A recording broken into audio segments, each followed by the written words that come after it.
All right, welcome to the Dallas Cowboy edition of the Swampy Sports Podcast. Today, I'm going to be joined by a friend of mine, Lewis Flanagan from the Dallas Weekly, sports editor over there in Dallas, and we're going to be talking about Cowboy football with Dak Prescott and Tony Romo being cleared to practice now, and what's going to happen with that situation. Ezekiel Elliott, just the entire Cowboys in general, and upcoming schedule that they have. So let's go ahead and get to the phone call I had with Lewis. It's Lewis Flanagan, the sports editor for the Dallas Weekly. How you doing, man? Man, I'm very, very good. Thank you very much for having me. Yeah, man, I'm really excited to talk about this, especially of how the Cowboys are doing now. They share the best record in NFL with the Patriots, with only one loss on the year, and the opening loss, which would have been a win if Williams would have gotten out of bounds. But it's a great year going on. But the big question around here, since this is Dak Prescott's home area, what's the buzz going around the Dallas area over there? Who's going to start with Romo starting to get ready to practice again? What's the situation? Well, like all members of local and national media, we want answers, and Jerry Jones and Jason Garrett aren't giving them. We know that Tony Romo's been cleared to practice, and it looks like he has embraced his role in the weeks prior as running the scout team. However, there have been quite a few rumors that Romo is not at all interested in suiting up as a backup, and that might cause some conflict here with the few remaining games we have in the schedule. Yeah, and that's one thing I was going to bring up next was the remaining schedule, because it's starting to get pretty tough. The next game is at Pittsburgh, and then after that is two home games with Baltimore and Washington, and then you travel to Minnesota and to New York, and then there's another two-game stand against Tampa Bay and Detroit, and then you end the season at Philadelphia. So do you think the remaining schedule is going to have a impact of maybe getting Romo back in there because of his experience in tough situations?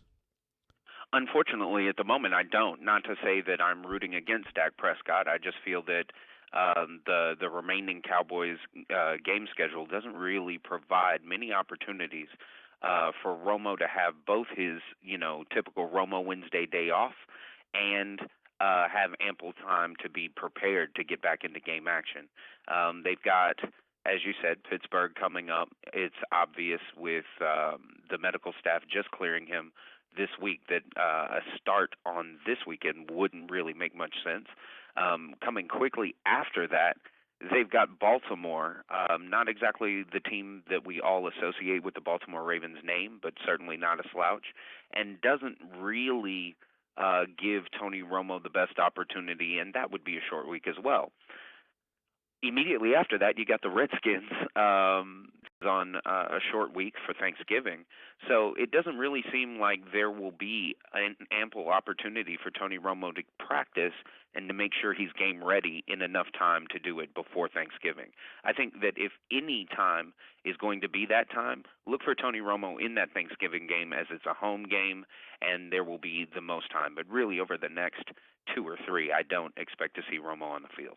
All right. Well, I personally, I think whoever starts for the Cowboys will be able to win, just the way that the offensive line's playing, and also how Jason Witten, who was actually, it seems like he's starting to get, I don't think he's ever lost it, but these past couple of seasons kind of slowed down a little bit. But this year he's really picking it back up, as he's the second leading receiver for the Cowboys with 38 receptions and close to 500 yards.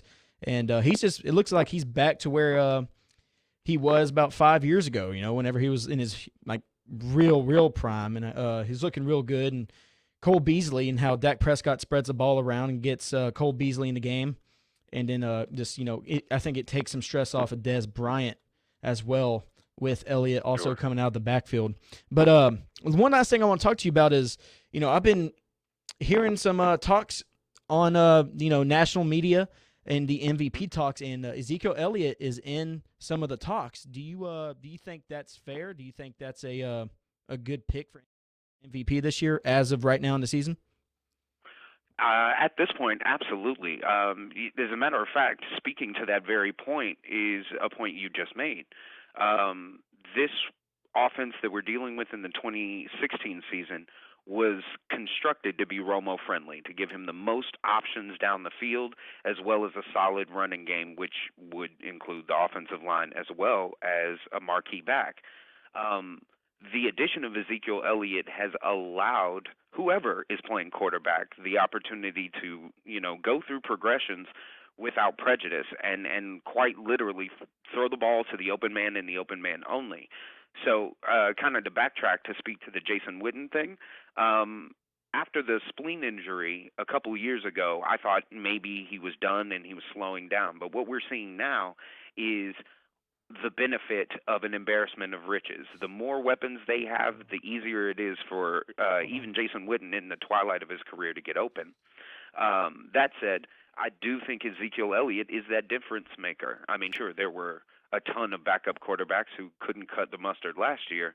However, I think the thing that's making Dak look as solid as he's looking, allowing Cole Beasley and Witten the opportunities that they've gotten thus far, is the fact that no defense can double cover anyone or spy too often because they're just too loaded and can spread that ball around. Yeah, so all right, this is Lewis Flanagan, the sports editor of the Dallas Weekly. Hey, man, I really appreciate you joining us, and I hope to talk to you soon. Absolutely, man. Look forward to seeing you at the stadium again soon. Yeah, man. Talk to you later. All right, thanks. And that was whoa, that's weird.